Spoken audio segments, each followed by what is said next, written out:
షెయి సర్కారు పెట్టిన ప్రజాపాలన ప్రగతి ప్రణాళిక కార్యం పాడుగాను విలేకరుల పానాలు పోయేంత పని అయ్యింది కదా.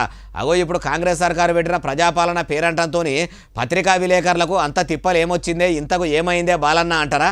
ఆలస్యం ఎందుకు, అన్ని ముచ్చట్లు మీకు నేను మంచిగా చెప్తా పాండి. జయశంకర్ భూపాలపల్లి జిల్లాలో ప్రైవేట్ ఫంక్షన్ హాల్ల కాంగ్రెస్ సర్కారు 99 రోజుల ప్రజాపాలన ప్రగతి ప్రణాళిక పేరంటం పెట్టిందట. ఆ కార్యంకు సంబంధించిన వార్తలు కవర్ చేసేందుకు అటు పత్రికా విలేకరులు, ఎలక్ట్రానిక్ విలేకరులు పని కట్టుకొని పోయిర్రట. 3వ ఫ్లోర్లో ప్రజాపాలన మీటింగ్ నడుస్తున్నదట. 3 విలేకరులు మీదికి పోదామని లిఫ్ట్ ఎక్కేసరికి ఆయనది మీదికి తీసుకుపోయినట్టే తీసుకుపోతుంటే ఒక్కపారే లిఫ్ట్ వైర్ తెగిపోయి ధమ్మని కింద పడ్డదట. ఆ లిఫ్టులున్న 3 మీడియోలకు మస్తుగానే దెబ్బలు తాకేసరికి వెంటనే 100 మంచాల దవాఖానా కేసుకొస్తే డాక్టర్లు నాడిబట్టి చూసి పరీక్షలు చేస్తురట. పొద్దుగాల లేచి ఫోన్ ఓపెన్ చేసి ఏ రాజకీయం లీడర్ ముఖం చూసిండ్రో కానీ ఒక్కపారే సాగు తప్పి కన్నులుంట పోయినంత పని అయిందట. ఇంకా నయ్యం లేచిన గడియ మంచుకున్నది కాబట్టి పానాలతోని బయటపడ్డారు. ప్రజాపాలన ప్రగతి ప్రణాళిక పేరంటమేమో కానీ పత్రికా విలేకరుల పానాలకే ముప్పు ఉన్నది కదా.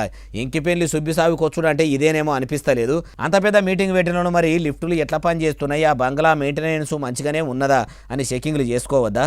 ఇదే లిఫ్టుల ఖుద్దు ముఖ్యమంత్రో, జిల్లా మంత్రో, నియోజకవర్గం ఎమ్మెల్యేనో ఎక్కితే కూడా ఎట్లుండనో కూడా అర్థం చేసుకోకుంటే ఎట్లా అధికారులు అంతా లాపర్వగా ఉంటున్నారు కాబట్టి రాష్ట్రంలో ఏలుబడి ఇట్లా తలగబడ్డది అంటున్నారు ఈ ముచ్చటిన్నోళ్ళు.